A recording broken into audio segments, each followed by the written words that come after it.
To our top story this half hour, the DNC significantly stripping power away from the superdelegates in a move to welcome new voters into the party. Here to discuss, Cabot Phillips of campusreform.org, Fox News contributors Katherine Timpf and Richard Fowler. Richard Fowler, to you first. How are you? Does this move the party even further to the left? Does it raise the chances of somebody more like Bernie Sanders getting the nomination for 2020?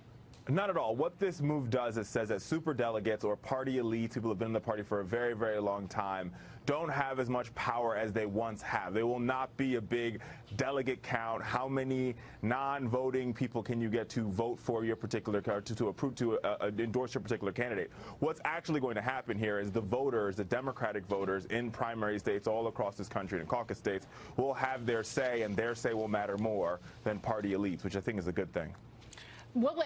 Before I move on to Kat and Cabot, the Wall Street Journal writes an editorial about this today, and they remind the Democrats that they also changed the rules to diminish the role of insiders after the 1968 defeat, and the result was George McGovern got nominated, and that didn't work out too well either. There's some truth there, but here's what I think we do know. I think that the American voters, they know best what they want from it. The Democratic voters know best all across the country, and I think their voices deserve to be heard. And as we get into this primary season, and right now we have a very crowded field of contenders, and nobody's really announced yet, and still crowded, I think you will find that the candidate that best speaks to the kitchen table issues will be the one that wins out when it comes to delegates. In terms of kitchen table issues, but this is a sign of where the party has already gone, in a sense, in terms of the Democrats pushing left. Right, they've definitely gone left. A lot of people very comfortable using the word socialism, literal socialism, to describe their views. I know that one of the reasons people were pushing for this is they wanted to get more younger voters to vote Democrat, because young people are increasingly more and more registering as independent rather than Democrat.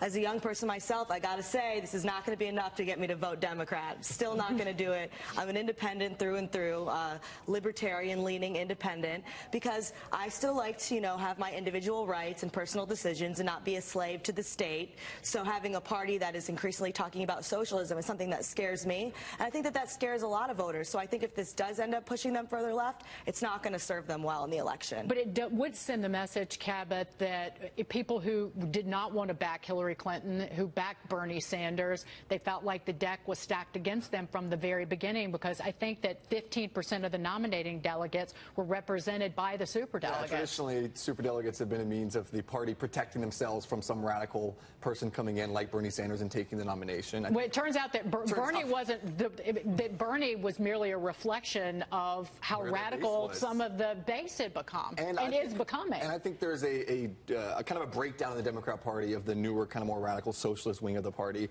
and the Democrats are trying to appease that wing of the party. A lot of young Democrats, they don't feel a loyalty to the party. They feel disenfranchised. They feel as if the election was stolen from them.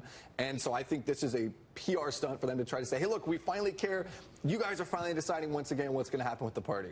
Richard, I'm going to get your final word before we move on. Don't laugh. Go on. I'm not, because I think a PR stunt that's insane. And a couple things here. Number one, the Democratic Party, yes, there are people in our party that prescribe to the views of socialists, but there's also people in the Republican Party that subscribe to the views of neo-Nazis. They don't represent the majority of our party by any stretch or means of the word. I think Democrats are trying to find a way to make sure we make it easier on working families. We make sure that we know the prescription drugs are way too high. We need to bring that cost down. And there's so many new millennial families out there that are worried about the cost of early child care. It's the cost of a mortgage right now. And we are going to work on making that more affordable so more families can be part of the American dream. That's what the Democratic Party is about. That's what it's always been about. And socialism has nothing to do with it. At least you're hitting on a real world issue. But I will say this to you, Richard, and people can disagree with me.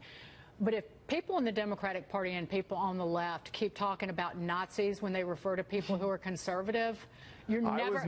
I know, but to say, but there are, but I don't, but that is not a fair comparison, because there are people, mainstream, popular individuals who are elected officials or running for office in the Democratic Party who call themselves socialist. There's That's about just a fact. 5 of them. But they're.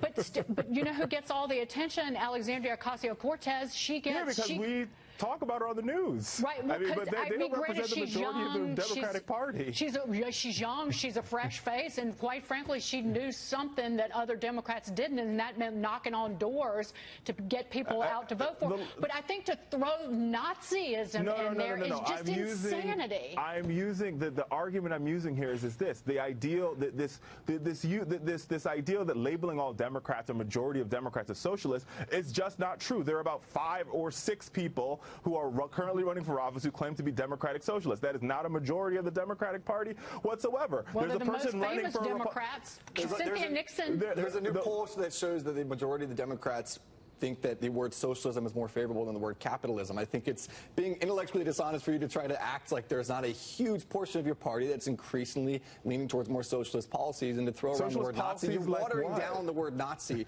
and when you just apply it to anyone who disagrees. No, I mean, you guys have, I mean, first of all, in the Illinois 1st District, there is a Republican who is an open neo-Nazi who's running for office. The entire GOP of the state disavowed him. Right, and you also have somebody running in the state of Virginia who is a known racist, Corey Stewart. But the point I'm trying to make here is this: that does not represent the entirety of the Republican Party whatsoever. Just like socialism doesn't represent the entirety of the Democratic Party whatsoever. So don't use the term if you don't like it being used. The Democratic Party. It is a couple of people. Socialism is it's a handful of people who are supported by a lot more people. They're supported by a lot more people than just a handful of people, and they get the most of the attention in the media. It's more than just a couple people. That's really they get the handful of attention in the media, but they are the entire Democrat. We are running 400 among others in the Democratic Party, particularly young people. We are running 435 congressional races. Of those 435 congressional races, what, 1 or 2 or maybe 3 of those individuals might be Democratic socialists? That is not even a percent. That is a 0.5%. That does not represent the entirety of the Democratic Party. The Democratic Party, like I said at the beginning of this, is about making sure we make prescription drugs more affordable, make early childhood more affordable, and make working families part of this economy, period. What about Medicare for all, Richard?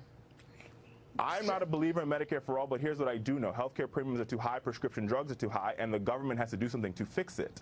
An EpiPen costs $6,000. Just imagine if you're a young child with a peanut allergy. That is a real problem, and because Congress has been asleep at the wheel, it is hurting real families, and we need to fix it. But you are not for Medicare for all, because again, that is a great talking point, and young people love hearing that the government's going to manage their insurance, and you know what? The cost of it will bankrupt this nation. I think young people are trying to get more affordable health care. If you are a young entrepreneur, you're paying $400 to $500 a month for your premiums, and while finally you actually have access to health care, which you didn't have a couple years ago, we need to make sure that we have a policy that makes it more affordable for young entrepreneurs, for young people who want to be part of this economy. But Kat, here's a real opening for conservatives, and that is the central issue increasingly is going to be, what role does the government play in making decisions about your life? Because we got a big tax cut. And I've said, and I know that the Democrats have turned that into, now we're worried about the dead.